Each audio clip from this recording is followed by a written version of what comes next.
Hello good evening everyone. मैं doctor Swati Sharma English सूत्रा में आप सभी का स्वागत करती हूँ। और आज हम लोग जो पहले मैंने दो टेस्ट अभी आप लोगों के 125 क्वेश्चंस के कराए हैं, आज भी पहले से बोल के नहीं चलती हूँ कि पूरा करवा पाऊंगी या नहीं, लेकिन हाँ करवा देती हूँ। 1 घंटा लगता है करवाने में। 125 एमसीक्यूज हैं, आप देख सकते हैं। ये हमारा थंबनेल भी उस हिसाब से बहुत अच्छा सा है कि जिसमें शेक्सपियर के एलिजाबेथन एज को बिलोंग करते हैं plays characters, Milton Puritan age के हैं, इंटरनम के हैं, और Wordsworth romantic era, Galsworthy the Edwardian era, Forsyte Saga. मतलब एक शॉर्ट में इस तरीके का ये थंबनेल जो है बनाया। ग्रामर में हमने आज क्या क्या चीज़ें ली हैं, वो tenses, voice, narration, clauses, spotting error, modals, more, और ये आप देख सकते हैं सैंपल क्वेश्चन भी इसमें डाले गए हैं। तो these are 125 steps toward success, जो कि आप थंबनेल से भी समझ सकते हैं कि ये क्या है। दो अब इतनी मेहनत करी है थंबनेल पे, तो फिर कम से कम उसको भी थोड़ा सा तो दिखाना बनता है, तो वो भी देख लीजिए। और इसके साथ ही आपको ऐड वैड तो इस समय मैं नहीं कर रही हूँ, लेकिन हाँ आफ्टर एग्जाम में आपके साथ बहुत सारी चीज़ों के बारे में बात करनी है, जो विशेष तौर पे हमारे नए स्टूडेंट्स हैं। नहीं, नहीं। तो अब हम लोग जो है नेक्स्ट स्टार्ट कर रहे हैं अपना टॉपिक जो है, और ये है हमारा टारगेट टीजीटी टेस्ट सीरीज 13 है ये हमारा। और इसका क्वेश्चन नंबर 1 आपके सामने पहला ये रहा। In Paradise Lost book 9th, what reason does Eve give to Adam for wanting to divide. आज कुछ थोड़े से लिटरेचर वाले क्वेश्चंस थोड़े से लंबे हैं, बिल्कुल जो वैसे तो स्ट्रेट क्वेश्चंस हैं मगर थोड़े से लंबे हैं। In Paradise Lost book 9, what reason does Eve give to Adam for wanting to divide their labour on the morning of the fall. तो इसका सही जवाब है, देव कहती है कि they waste too much time in amorous distractions instead of gardening efficiently, that's why they should tend the gardens separately. So the answer is B.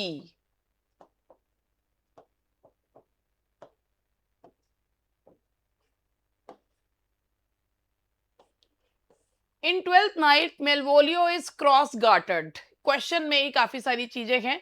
12th night में मेलवोलियो जो है क्रॉस गार्टर जो है वो पहनता है, और येलो कलर की स्टॉकिंग्स जो है वो पहनता है, and to please Olivia. Why is the specific colour choice a psychological trap by Maria. एक लेटर में मेलवोलियो को कहा जाता है कि तुमको क्रॉस गार्टर और पीली स्टॉकिंग्स पहननी है। तो इसका सही जवाब है actually Olivia is in deep morning. Olivia जो है वो बहुत ज़्यादा मॉर्निंग में है अपने भाई की मृत्यु के उपरांत, and she hates yellow that Malvolio भूल जाता है, और वो अपनी वैनिटी में पहन के उसको और चिढ़ा देता है। Which angel in paradise lost is tricked by Saturn as disguised as a low ranking cherub because angels cannot naturally discern the voice of hypocrisy. कौन से एंजल को पैराडाइज लॉस्ट में सैटर्न धोखा दे देता है? And the answer is B, यूरियल।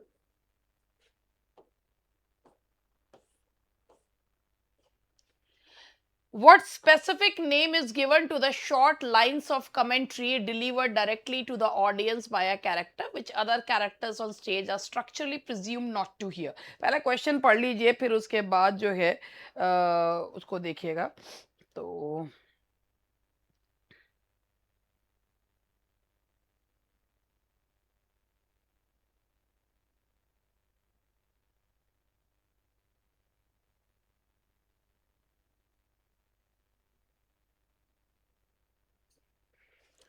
And that is, जब short lines audience को बोली जाती है, कैरेक्टर्स भी वहां पर स्टेज पर अवेलेबल रहते हैं, लेकिन वो ऐसा प्रिटेंड करते हैं कि जैसे वो सुन नहीं रहे हैं, उसे असाइड कहा जाता है। जब कैरेक्टर्स नहीं होते हैं और अकेले में जो कैरेक्टर है वो अपनी स्पीच बोलता है ऑडियंस को अपने मन की बात बताने के लिए, उसे सोलिलकी कहते हैं। लेकिन यदि स्टेज पर कैरेक्टर्स भी और कैरेक्टर्स भी जो है वो प्रेजेंट हैं, और जो व्यक्ति है वो अपनी मन की बात को बता रहा है, और दूसरे कैरेक्टर्स ऐसे दिखा रहे हैं कि जैसे उन्हें कुछ सुनाई नहीं दे रहा, तो वो असाइड होती है। And this is the difference between soliloquy and aside. In the prelude book first, what specific childhood transgressive act causes the young Wordsworth to experience a terrifying vision of a huge peak, black and hues rising up against him? मैं खुद ही कह रही हूँ, question काफी लंबे हैं। और prelude book first में एक कौन सा स्पेसिफिक चाइल्डहुड एक्ट था जो यंग वर्ड्सवर्थ ने एक्सपीरियंस किया था, जो कि vision of a huge peak, black and huge rising up against him? तो एक बोट स्टीलिंग एपिसोड था, and stealing a boat from the shore of a lake at night. आप लोगों को ये क्वेश्चन पेपर, हालांकि बहुत बड़ा क्वेश्चन पेपर है, मगर इस पेपर को आप मिल जाएगा आप लोगों को हमारे टेलीग्राम चैनल पर, जिसका लिंक जो है वो डिस्क्रिप्शन में दिया हुआ है। What is the name of the eldest member of the Forsyth family? An old tea merchant whose internal reflections open the narrative. मैंने ना इस कोई तरीके के क्वेश्चंस, वैसे मैं डायरेक्ट क्वेश्चंस भी ले सकती थी, ये मैंने एआई से बनवाया है पेपर। ठीक है, ये वाले 60 क्वेश्चन, लेकिन एआई को भी प्रॉम्प्ट देने पड़ते हैं, तो मैंने मेरे जो एआई के पेड वर्जन है उनसे मैंने बनाया है। और जो है मैंने ये क्वेश्चन जब बनाए हैं तो मैंने कहा कि हाँ भाई, थोड़ा सा इस तरीके के क्वेश्चन दो कि जो स्टूडेंट्स एक बार क्वेश्चन में ही उनके 2-3 पॉइंट्स रिवाइज हो जाए। दैट इज वाई इतने लंबे लंबे क्वेश्चन है। What is the name of the eldest member of the Forsyth family? An old tea merchant. अब देखो, अगर आप इस क्वेश्चन को ध्यान से देखो कि एल्डेस्ट जो मेंबर है फोर्साइट फैमिली का, वो ओल्ड टी मर्चेंट भी। अब देखो क्वेश्चन में एक दो क्वेश्चन और मिल जा रहे हैं, तो मैन ऑफ प्रॉपर्टी में, and that is Julian Forsyte या ओल्ड जोलियन जिसे कहा जाता है, तो वो टी मर्चेंट भी थे। Which of Shakespeare's narrative poem is written in 6-line stanza? From known as Venus and Adonis stanza. देखो क्वेश्चन में ही आंसर दिया हुआ है, Venus and Adonis 6-line stanza, जिसे the air my first year of my invention जो है, जिसे वो कहते भी हैं, और ये कहानी कहती हुई पोएम है 6-line stanza में। In Paradise Regained, how many books did Milton use to construct the narrative of Christ's temptation? अगर आप देखो तो देखो क्वेश्चन में ही कितनी सारी चीजें, पैराडाइज रीगेन, क्राइस्ट टेम्पटेशन, कितनी उसमें है? एक क्वेश्चन में दो क्वेश्चन छिपे हुए हैं, 4 बुक्स में है। What term is applied to a word that phonetically mimics or resembles the sound, जैसे murmur, buzz or chatter, and that is onomatopoeia? The answer is C. In Othello, from whom does Desdemona first hear the tragic song of Willow, which she sings just? देखो एक question में दो question. ऑथलो में Desdemona, एक 3 question है, और ये willow song किस में है? ऑथलो में। ऑथलो जो में ये जो सॉन्ग डेस्डेमोना सुनती है, अपनी कब सुनती है? अपनी मृत्यु से जस्ट पहले। और ये विलो सॉन्ग उन्होंने कब सुना, किससे सुना होता है? अपनी मदर की जो मेड थी, जिनका नाम था बर्बरी, और ये वो पागल हो गई थी जब उसका प्रेमी उसे छोड़कर चला गया था। तो एक क्वेश्चन में दो दो क्वेश्चन बन रहे हैं। Which of Wordsworth's Lucy poems describes her education by nature itself? Who resolves to take the child a lady of my own? कौन सी पोएम में ये लाइन कहते हैं कि I'll make her a lady of my own, जिसमें nature को personify किया गया, and that is 3 years she grew in sun and shower, then nature said the loveliest flower. ठीक है, एजुकेशन ऑफ नेचर भी इसका नाम है।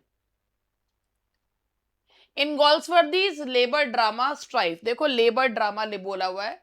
Who is the radical, unyielding union's representative whose wife dies of a heart condition during the prolonged strike?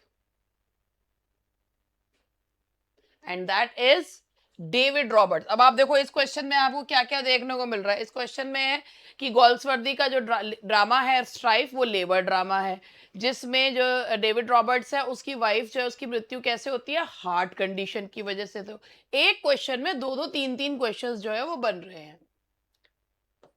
Which Elizabethan literary courtier wrote the critical tract An Apology for Poetry? Apology for Poetry लिखी है, जिसमें which defended drama against Puritan attack just as Shakespeare was beginning his career. Apology for Poetry जो लिखी गई है, वो लिखी गई है स्टीफन गॉसन के जो है उसके अगेंस्ट, और किसने लिखी है? That is was Philip Sydney.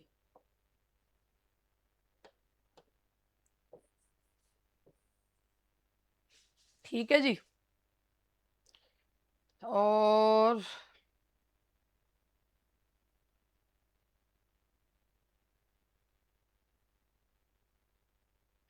Sydney, ये इनका मतलब सिर्फ फिलिप सिडनी ने अपॉलजी और डिफेंस ऑफ पोइजी लिखा है।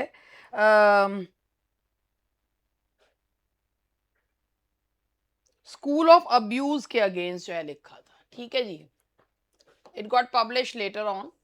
What physical gatekeeper figures must Saturn confront and negotiate with at the gates of hell before he can enter chaos in book second of Paradise Lost?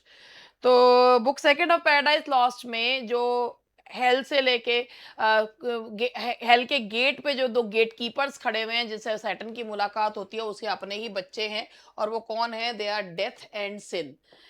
सिन जो है Saturn की बेटी है, और सिन और सैटर्न की जो इंसेस्टुअस रिलेशन से पैदा हुआ है वो है डेथ। और सिन जो है सैटर्न के सिर से जन्म लेती है। Wordsworth's sonnet London 1802 explicitly invokes the spirit of which diseased English writer to rescue England from its moral stagnation? तो देखिए ये थीम भी इसमें दे दी गई है, और ये है दैट इज जॉन मिल्टन को याद किया जाता है, लंदन 1802 जॉन मिल्टन को। इन जॉन, क्योंकि ये ना वो क्वेश्चन है जिन्हें पढ़ो और इससे जो है आपके दो तीन कॉन्सेप्ट्स और आपको याद आ जाएंगे। जॉन गॉल्सवर्दी के the silver box, what is the name of the destitute woman who suffers the consequences of the theft losing her job as a car woman for the Barthwick family? तो वो जो है बेचारी काम वाली का काम करती है, and that is Mrs Jones. That is Mrs Jones. ठीक है जी।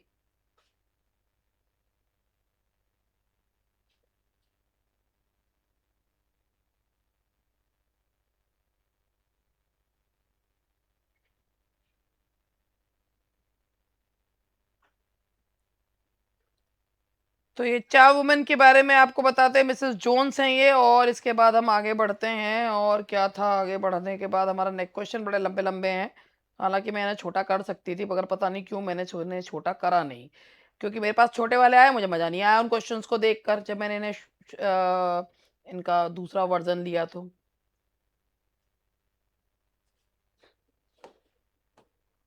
Which of Shakespeare's Roman play deviates from his typical practice by completely lacking a prologue, chorus or any soliloquies by the primary protagonist? ये question बहुत अच्छा है, पहले question पढ़ लीजिए फिर उसके बाद मैं इसका जवाब देती हूँ। And that is which of Shakespeare का ऐसा कौन सा रोमन प्ले है जो उनके जहाँ ना प्रोलोग है, ना कोरस है, ना सॉलिलकी है, मतलब प्राइमरी प्रोटैगनिस्ट के द्वारा? क्या वो जूलियस सीजर है? क्या वो एंटोनियन, क्या वो कोरियोलानस है? वो एंटोनियन क्लियोपेट्रा है? क्या है वो? तो इसका मैं आपको बता देती हूँ कि इसमें केएस मार्शस कोरियोलानस में, ये एक जिसको टीएस इलियट ने मोस्ट अश्योर्ड आर्टिस्टिक सक्सेस भी कहा है, कोरियोलानस है एक ऐसा प्ले जिसमें फिजिकल जो उसका आउटवर्ड पर्सोना है ना केएस मार्शस का, वो दिखाया गया है। उसकी सॉलिलकीज और उसमें या कोरस उसमें नहीं दिखाई है। In the tables turn, what alternative source of moral and spiritual wisdom does Wordsworth advocate over books and formal study? And that is one impulse from a vernal wood. That is one impulse from a vernal wood. What is the precise name of the rhetorical device where an author deliberately places two contrasting ideas? दो contrasting ideas को side by side रखना। तो देखो antithesis का समझो कि जब दो वर्ड्स को देखा जाता है तो वो ऑक्सीमोरोन होता है, और जब दो आइडियाज को क्लोज प्रॉक्सिमिटी में रखा जाता है, यानी कि अब बिल्कुल बराबर में रखा जाता है, तो उसे कहते हैं antithesis. To err is human. तो आप ये देखो, ये एंटीथीसिस की डेफिनेशन है इसमें। इसको तो पढ़ लोगे ना तो बहुत सारे कॉन्सेप्ट्स क्लियर हो जाएंगे आपके। In Samson Agonistes, what is the name of Samson's father? Samson के फादर का नाम है Manoah. That is मनोआ।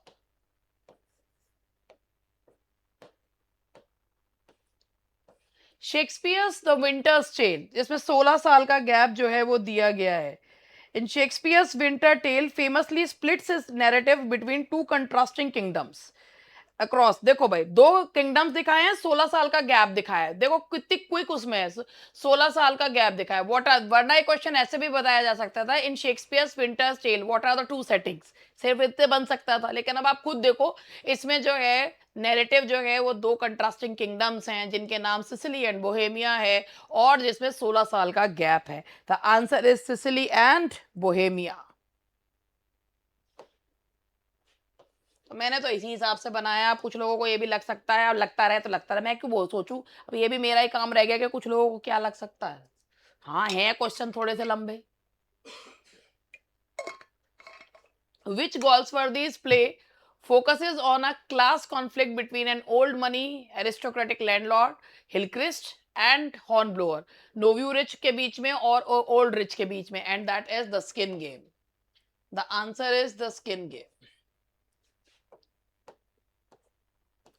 In Wordsworth's Ode on Intimations of Immortality, what specific philosophical concept regarding the pre-existence of the soul is heavily implied?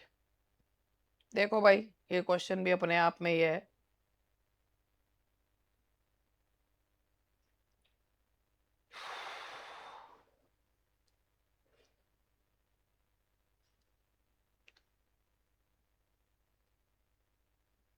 देखिए, एक ये जो term है, ये है, इसके बारे में मैं आपको बता देती हूँ।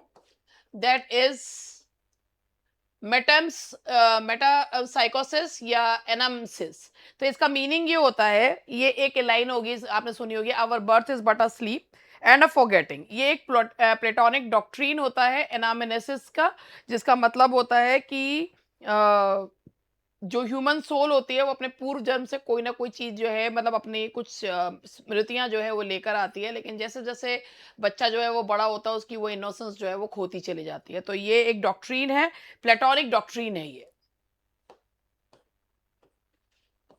इन Paradise Lost book second which council member proposes a passive approach, जो कहता है कि भाई जितना कर लिया ठीक है, स्लॉथ की तरह रहो, कोई जरूरत नहीं है कुछ और करने की, नहीं तो हमारी पनिशमेंट और ज्यादा बढ़ेगी।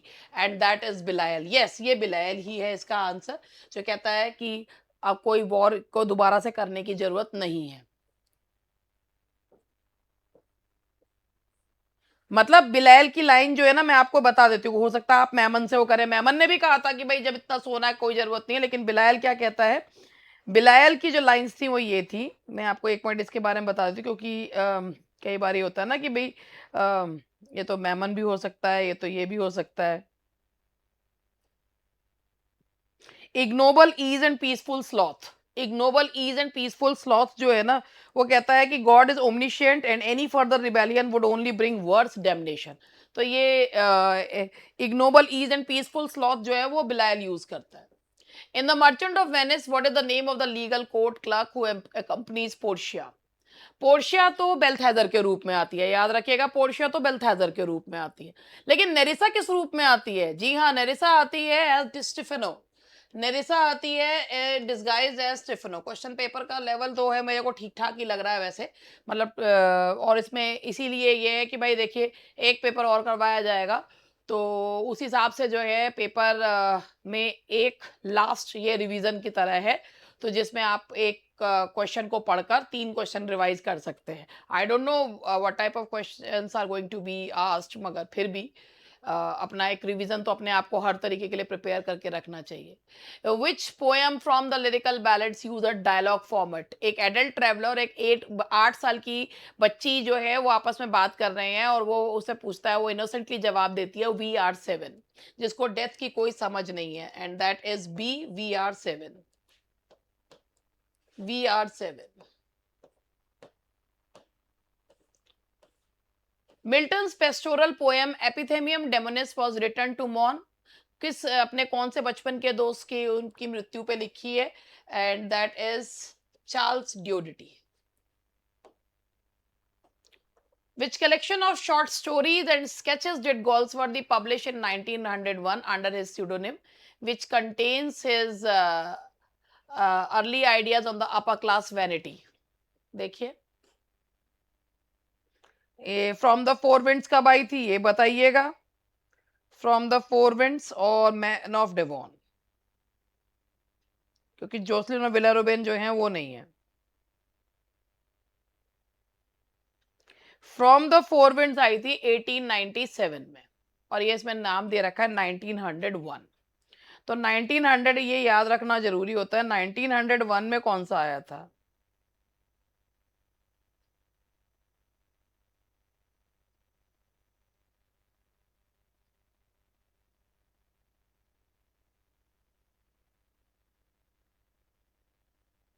तो देखिए अ मैन ऑफ डिवॉन जो है ये आई थी, ओरिजिनली पब्लिश हुई थी 1901 में। Villa Rubin and other stories a man of Devon, तो ये जो है ये बुक जो आई थी ये 1901 की है।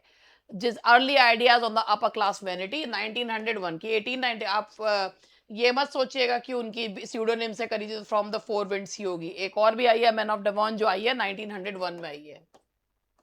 In King Lear when Edgar adopts the disguise of a madman, Edgar जो कि उसका रियल बेटा है, और जब उसको अपने एडमंड की वजह से घर छोड़ के भागना पड़ता है तो वो एक नाम लेता है, और वो नाम क्या होता है? Tom of the Bedlam. Tom of the Bedlam. ठीक है जी। क्वेश्चन लंबे लंबे हैं, पता नहीं अब कितना समय लग जाएगा इसमें मुझे।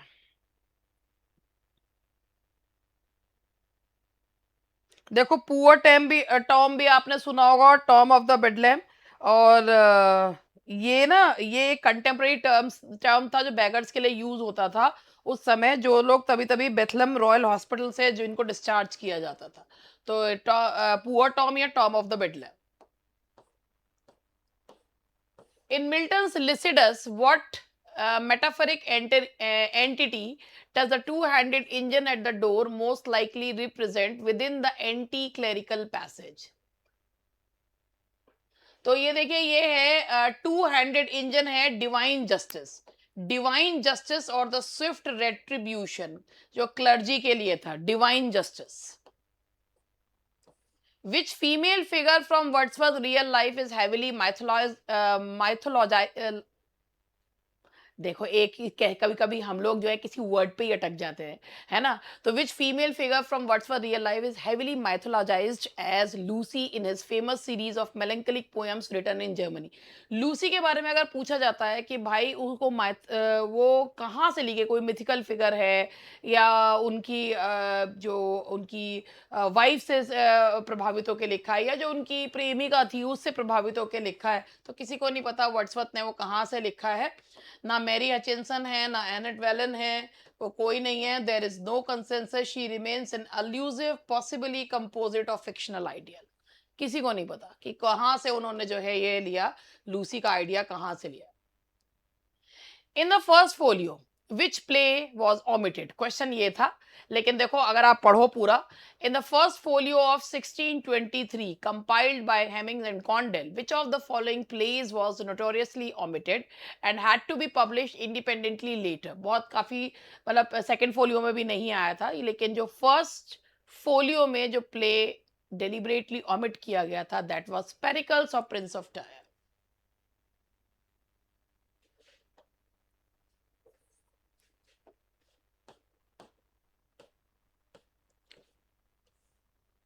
What is the literary term for a poem that laments the passing of rural pastoral life and values, often written from the perspective of an urban exile?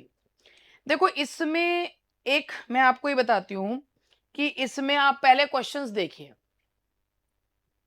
इनमें जो और वर्ड्स हैं वो मैं आपको सबसे पहले मैं आपको एक्लॉग के बारे में बताती हूँ कि एक्लॉग होता क्या है। एक्लॉग का मतलब होता है एक शॉर्ट ड्रामेटिक पेस्टोरल पोएम होती है, जिसमें जो शेफर्ड्स होते हैं वो रूरल लाइफ, लव, नेचर के बारे में बात करती हैं। ये पीसफुल कंट्री साइड के बारे में बताती हैं, और ये it reflects on the complexities and politics of urban और सिविलाइज सोसाइटी। ये होता है एक्लॉग। फिर उसके बाद आता है आपका एपीलियन या जॉर्जिक जो है। अगर आप जॉर्जिक के बारे में भी, अब क्या है ना कि जॉर्जिक जो है जो रूरल टॉपिक्स के, a poem a book dealing with agriculture और रूरल टॉपिक्स, है ना, जो आउटडोर लेबर और सिंपल कंट्री लाइफ के बारे में बताती है। फिर उसके बाद तीसरा वर्ड आता है एपीलियन। एपीलियन जो होता है इसका मीनिंग होता है एपीलियन का दैट इज एक छोटा relatively short highly descriptive narrative poem that focuses on a single romantic और माइथोलॉजिकल एपिसोड। अब उसके बाद फोर्थ आता आइडियलिक थ्रेनडी। आइडियलिक थ्रेनडी का मतलब होता है कि एक एक एक जैसे एडोनिस की तरह है, एक लिटरेरी या आर्टिस्टिक कॉन्ट्रडिक्शन दैट जो है जिसमें एक Mary is a peaceful idealize setting with a song, जिसमें एक पीसफुल सेटिंग होती है, सॉन्ग ऑफ मॉर्निंग होता है, it typically describes a tranquil pastoral scene, और जिसमें बहुत ग्रीफ और लॉस होता है, और किसी व्यक्ति को याद किया जाता है या किसी टाइम को याद किया जाता है जो जा चुका है। तो उस हिसाब से अब आपका आपके हिसाब से भाई eclogues it is a dialogue between the shepherds, Georgic rural poem, epyllion a short epic, और आइडियलिक थ्रेनडी। तो what is the literary term for a poem that laments the passing of rural pastoral life and values often written from the perspective of an urban exile. तो ये जो है मेरे हिसाब से इसका जो सही आंसर आइडलिक थ्रेनडी होना चाहिए। वैसे क्योंकि विलाप के है, इसको पेस्टोरल एलिजी ना कह के आइडलिक थ्रेनडी है। In Paradise Lost, Book Fifth, who is the lone angel who stands up again at Saturn's rebellious legions, refusing to join the revolt, जो वापस चला जाता है भगवान के पास, and that is Abdiel. The answer is A, Abdiel. What specific narrative poem by Wordsworth features an eccentric protagonist who wanders the moods with a donkey and undergoes a spiritual conversion? ये poem जो है एक जिसके ऊपर एक satirical poem भी लिखी थी, और पीटर बेल द थर्ड, और पीटर बेल है जिसमें एक एक्सेंट्रिक की कहानी, एक एक्सेंट्रिक एक सन की व्यक्ति है जो कि एक एस पर जो है वो बैठ जाता है, और जब वो चलता नहीं है तो वो देखता है कि अरे वो अपनी जो मालिक की बॉडी को देख रहा है, और उसके बाद उसका हृदय परिवर्तन हो जाता है, और इस पोएम के लिए वर्ड्सवर्थ को बहुत क्रिटिसाइज किया गया। In the play Loyalties, what is the military rank and background of Ronald Dancy? The man discovered to have stolen the money from D. Lewis. D. Lewis एक जीव था, उसे पैसे रोनाल्ड डांसी ने चुराए थे, जब क्योंकि उसी की जो है जो उसकी जो मेयर उसकी जो वो थी मेयर थी, उसको उसने बेचकर पैसे कमाए थे डी लिविस ने। तो distinguished army captain, that is a distinguished army captain. Which angelic astronomer is sent by God in book 7th of Paradise Lost to answer Adam's queries? अब देखो भाई ये वाले ना क्वेश्चंस होते हैं, एडम की क्वेरीज को सॉल्व करने के लिए किसको भेजा जाए? जो बुक 5th से लेकर 8th तक जो है वो रहता है, और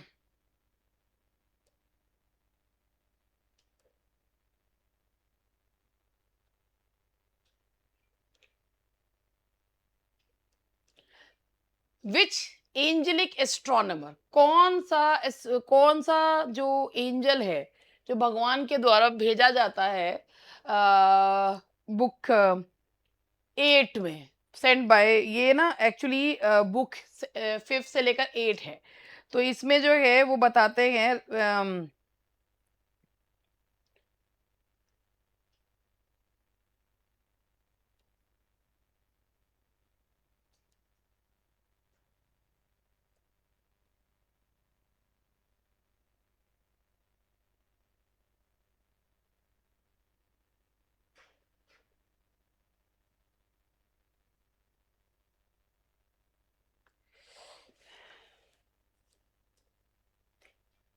देखिए, सबसे पहले तो ये समझिएगा कि जो ये बुक 7th और बुक 8th है, ये पहले बुक 7th के बारे में आपको बताऊं। बुक 7th जो बुक है ना, बुक 7 वो कंप्लीटली जो है वो एस्ट्रोनॉमी पर है। ठीक है, वो एस्ट्रोनॉमी पर है।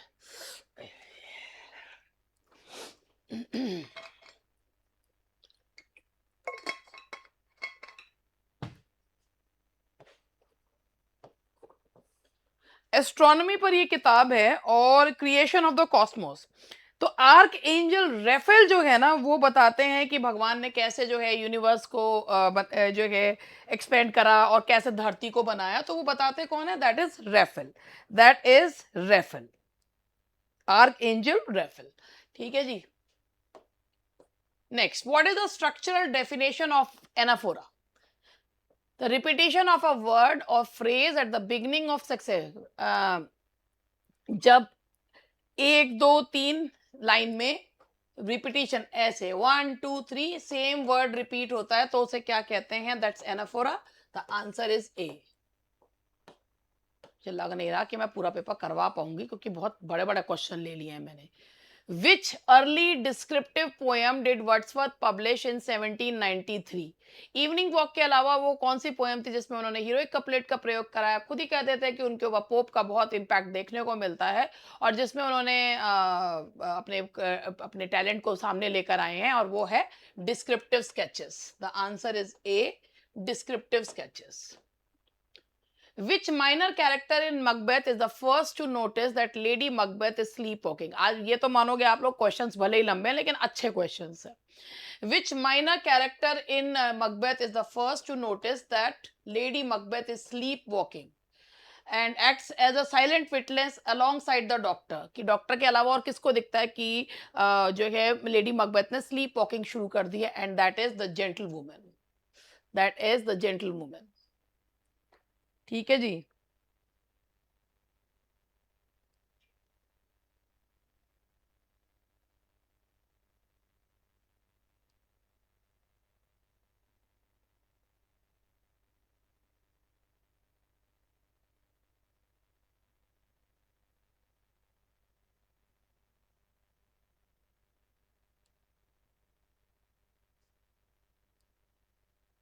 और ये होता है एक्ट 5 सीन फर्स्ट में. तो जेंटल वुमन बताती है कि लेडी मकबथ अपने बेड से उठ जाती हैं, फिर कुछ कुछ हरकतें करनी शुरू कर देती हैं. In Goldsworthy's play Justice, what specific act of alteration does William Falder perform on a bank check? And that is वो 9 के पाउंड्स के चेक को 90 पाउंड्स में बदल देता है, फॉर्जरी करता है. 9 पाउंड्स को 90 पाउंड्स में बदल देता है. In lines composed a few miles above Tintanabe, what was nature to Wordsworth? जब नेचर की उन्होंने 3 स्टेजेस बताई हैं, तो जो उनकी चाइल्डहुड वाली स्टेज में उसमें वो नेचर को किस रूप में देखते हैं? A purely physical appetite passion. A purely physical appetite and passion requiring no intellectual interest. In Hamlet, which character is structurally responsible for orchestrating the theatrical entertainment outside of Hamlet himself, specifically introducing the players to the court? देखो भाई, ये जो काम करते हैं ये रोजनक्रेंट्ज and गिल्डनस्टन करते हैं कि वो ये हमें रास्ते में ये प्लेयर्स मिले. हालांकि लेकर उन्हें पोलोनियस आता है, लेकिन जो आउटसाइड जो दरबार के लेकर आते हैं वो रोजनक्रेंट्ज है. क्वेश्चन ये है कि हैमलेट में कौन सा वो कैरेक्टर है जो थिएट्रिकल एंटरटेनमेंट को जो है वो स्टेज करता है और कोर्ट में जो है वो उनको प्रस्तुत करता है प्लेयर्स को. हालांकि लेके पोलोनियस आता है, लेकिन रोजनक्रेंट्ज एंड गिल्डनस्टन इसी छोटे से एक्ट से जो है वो काफी फेमस हो जाते हैं. Identify the figure of speech. O world, O life, O time. यहां आप देख रहे हैं ऑन हुज लास्ट, ये यहां पर ने संबोधित किया जा रहा है. The answer is B, apostrophe. The answer is B, apostrophe. What specific subtitle did Wordsworth give to his late poem Laodamia, which explored themes from classical antiquity? अगर आपने लाउडोमिया पोएम के बारे में सुना, जिसके बारे में वर्ड्सवर्थ ने खुद ही कहा है कि उनको इस पोएम को लिखने में काफी जो है दिक्कत का सामना करना पड़ा, तो सोचिए इसका सबटाइटल क्या हो सकता है. Don't get confuse with the options. A Tale of the Trojan War? None. It is simply written in classical style. और a fragment of Roman antiquity, an elegy on contemporary politics. देखिए, तो यहां पर ये इनसे कंफ्यूज मत होइएगा. आप Trojan war को देखकर ये सोच सकते हैं कि शायद ये इसका सबटाइटल होगा, या अपने दिमाग पे जोर डाल सकते हैं, लेकिन जी नहीं. जो ऑप्शन सबसे ज्यादा ऑब्वियस लग रहा है वही इसका ऑप्शन का आंसर है, नन. लाउडोमिया का कोई सबटाइटल नहीं है. Goldsworthy's play The Pigeon is structurally classified as a fantasy या satire that examines. चैरिटी उतनी करो जितनी से तुमको जो है ना परेशानी ना हो. The failure of institutional philanthropy and charity to understand human nature. Pigeon की तरह जो है ये जो पिजन का जो टाइटल है ना, ये भी आयरॉनिकल है. What specific name is given to a common meter stanza consisting of 4 lines rhyming ABCB? ABCB जिसमें होती है वो ballad stanza होता है. That is ballad stanza. तो ये पेपर आप लोगों को मुझे लगता है कि सही लगेगा, पढ़ने वाले स्टूडेंट्स को तो अच्छी लगेगी ये चीज़, बाकी ना पढ़ने वालों के लिए तो भैया ये पेपर जो है बहुत ही ये है, अरे मैडम ऐसे क्वेश्चन कहाँ आएँगे, आप भी क्या-क्या करवाती रहो। सही बात तो है भैया, लेकिन एक में से अगर 3 क्वेश्चन निकलना जो पढ़ने वाले स्टूडेंट्स हैं, जो इस चैनल पे पढ़ने वाले ही आते हैं, इक्का-दुक्का तो आ ही जाते हैं ऐसे-वैसे। लेकिन वैसे पढ़ने वाले हैं, उनके लिए बहुत हेल्पफुल रहेगा। आपको कौन कह रहा है कि आप प्रिंट आउट निकालो या कुछ निकालो, टेलीग्राम पर ये डल जाएगा, आप उसको पढ़ सकते हैं और इससे आपको हेल्प मिलेगी। Who is the ruler of Athens in A Midsummer Night's Dream? Whose upcoming marriage forms the narrative frame of the entire play. Frame story है इसमें, and that is Theseus. That is Theseus. What is the name of the Philistine giant in Samson against? जो बहुत ही बड़ा लंबा चौड़ा giant है और जिससे सैमसन लड़ने के लिए कहता है, मगर वो उसकी अंधेपन की वजह से मना कर देता है, and that is Harpha.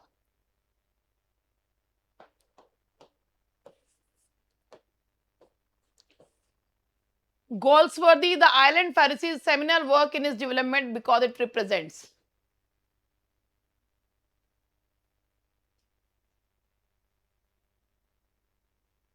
First पहले क्वेश्चन दिखा दो थोड़ा छोटा करके।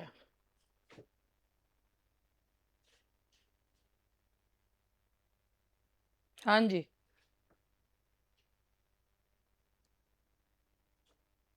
क्वेश्चन पढ़िए, ऑप्शन पढ़िए, फिर जवाब दीजिए।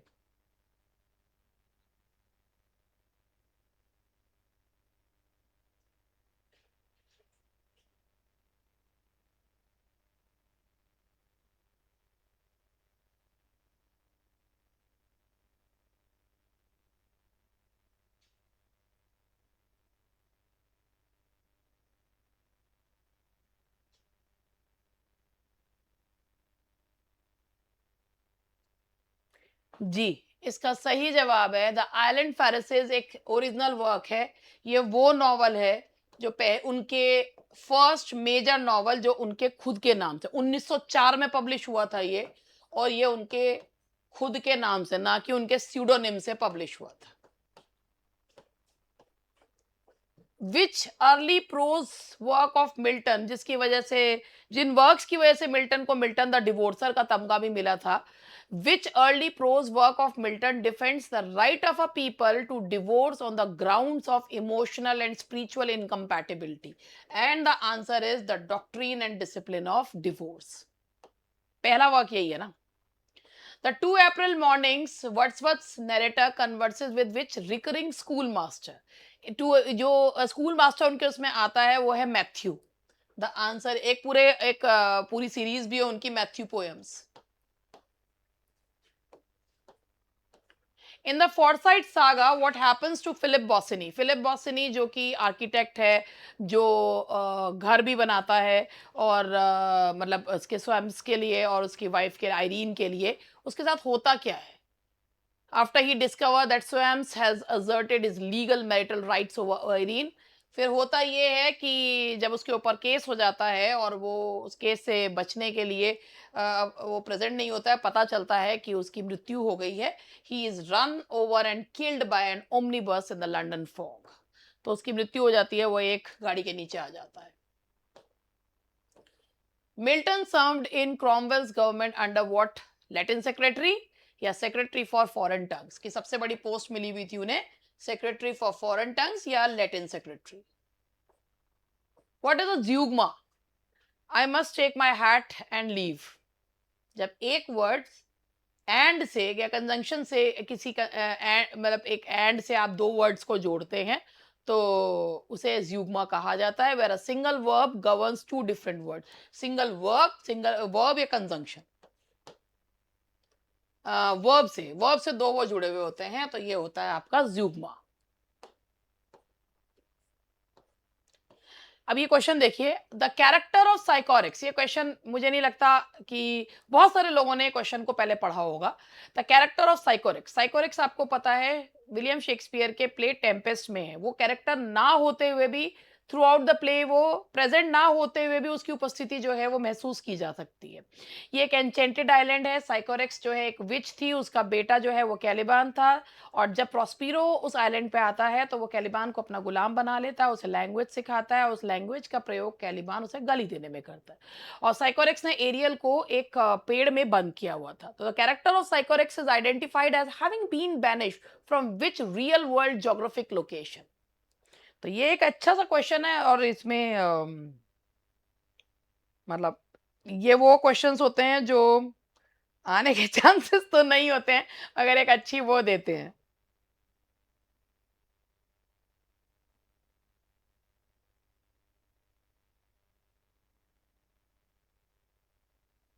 इतने लंबे-लंबे क्वेश्चंस हैं, बोलते-बोलते मेरा मुँह दुख गया। देखिए, ये प्ले की शुरुआत में बताया जाता है कि जो साइकोरेक्स है, उसको बैनिश किया गया था अर्जियस से। आर्जियस नाम की जगह से साइकोरेक्स को बैनिश किया गया था फॉर हर डार्क सॉर्सरी, कि वो काला जादू करती थी। That is why she was banish from Algiers. ठीक है, अर्जियस से उसको बैनिश किया गया था। तो ये क्वेश्चन ये प्ले के शुरू में दिया हुआ है, क्वेश्चन नहीं, ये फैक्ट दिया हुआ है। Wordsworth's poem Michael features an unfinished architectural structure. Michael जो पोयम है जिसमें दिखाया है कि माइकल का बेटा है ल्यूक, जो कि शहर चला जाता है और शहर जाने के बाद वो अपने माता पिता को भूल जाता है। तो वहां पर एक सिंबल दिया है। वो सिंबल क्या है जो ल्यूक के माइकल के टूटे हुए परिवार को बताता है? एक stone cottage, an oak wood bridge, a sheep hold of loose stones, a mountain pathway. तो मैं आपको बताऊं, माइकल पोयम में ये एक सिंबल है, a sheep fold of loose stones.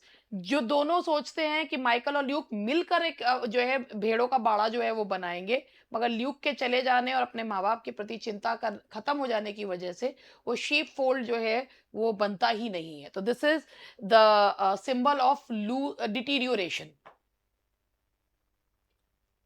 When a writer presents an offensive or harsh reality using a mild, vague or indirect expression they are employing, जैसे diet की जगह पास्ट अवे बोलना, that is यूफिमिज्म।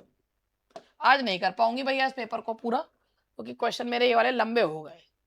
Shakespeare's history plays are divided into two tetralogies. Which play forms the structural opening of the second tetralogy, the Henriade? Henriade की starting होती है Richard II से।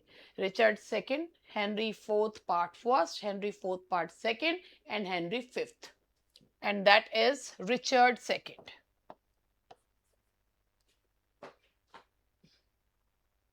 The field wept tears of dew as the morning soldiers marched past. Field wept की जो है वो एक pathetic palsy है ये। नेचर के ऑब्जेक्ट्स को ह्यूमन क्वालिटी देना, दैट इज पैथेटिक फेलसी। तो ये 60 क्वेश्चन थे। आज 60 क्वेश्चन 42 मिनट्स में हुए हैं। तो आप सोचिएगा पूरा पेपर कराऊंगी तो कम से कम 2 घंटे लग जाएंगे।